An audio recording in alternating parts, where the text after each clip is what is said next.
Barbara, update our viewers on what we know. It's not every day the U.S. launches manned and unmanned airstrikes and kills, according to U.S. officials, 150 terrorists. That's right, Wolf. I think that this may well be one of the largest, if not the largest, airstrike against a single group of terrorists ever, or at least in some years. This was north of Mogadishu, about 100 miles plus north of Mogadishu, as the congressman just said, a training camp in a fairly remote area.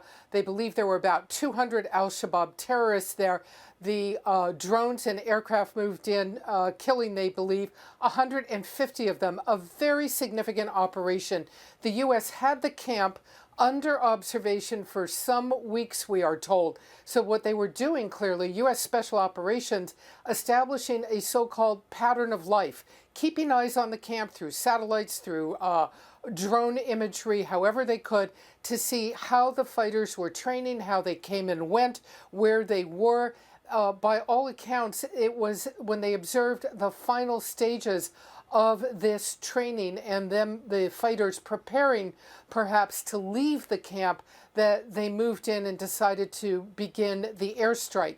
The U.S. says that these fighters were in the final stages of carrying out what they call, the U.S. calls, an imminent threat against U.S. troops and African peacekeeping troops in Mogadishu. It is well known amongst those who follow it. There are indeed a small number of U.S. troops at the airport in Mogadishu that interact with the African peacekeepers, with the Somali government, such as it is, to help them out.